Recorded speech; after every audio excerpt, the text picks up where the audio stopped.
Kayo po ba mga bossing ko ay isa sa mga mananaya? At kayo po mga bossing ko ay isa sa mga nagnanais na magwagi na limpak-limpak na salapi or manalo ng jackpot. Ako po may tuturo sa inyo mga bossing. Dito po ako yung nagsimula.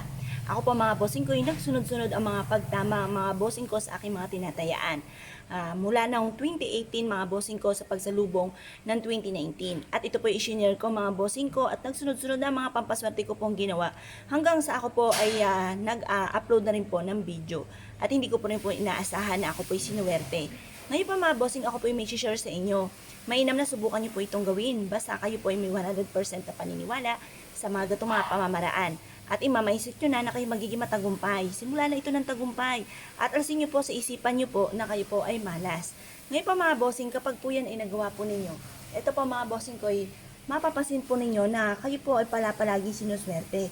Na instead na kamalasan ay puro swerte ang darating po sa buhay po ninyo. Ngayon po mga bossing, ako po ay may share sa inyo na mainam na subukan nyo pong gawin.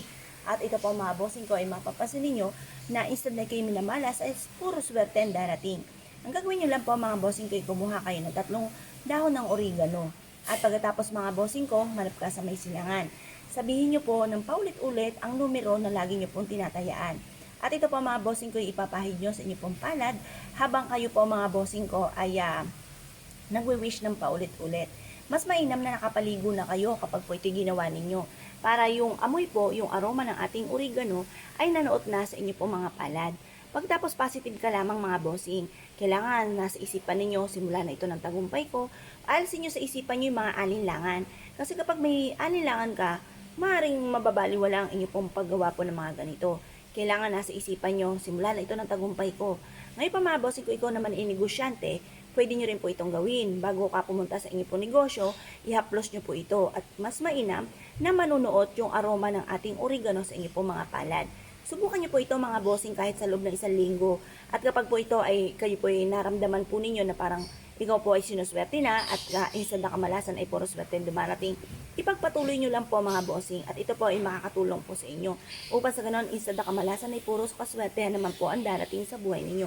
Proven po ito na napakaswerte basta't may 100% kang paniniwala sa mga gatong mga pamamaraan. Ngayon pa mga bossing, kung kayo po ay naniniwala, gawin niyo po ito ng mga 6:30 or kaya po ay alas 7. Basta ibibilad lang po muna natin ang ating oregano hanggang alas 8. Yan po inihaplos nyo na sa inyo pong mga kamay at ibibilad nyo po muli. Pwede nyo rin po itong isiksik sa inyo pong pitaka upang sa ganon magtuloy-tuloy ang pasok ng swerte. Mas may na mga bossing ko na halimbawa kung ano yung meron ka sa ngayon na parang hindi ka pa kontento at ayaw nyo po na ganyan ang inyo pong buhay, lagi nyo sasabihin na hindi laging ganito ang takbo na aking pamumuhay, hindi puro paghihirap na lamang, hindi panay pag-uutang na lamang ang nakakabuhay sa amin. Yung mga ganun mga bossing, lagi nyo sasabihin magkakaroon ako ng maraming pera, hindi laging ganito ang takbo na aking pamumuhay, magiging matagumpay ako. At magkakatotoo po yan mga bossing. Basta positive ka lamang.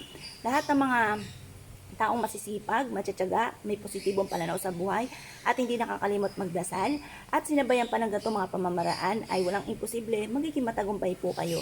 Kaya kung kayo po naniniwala at naisip po itong gawin, asya mga bossing, good luck po sa inyo po lahat.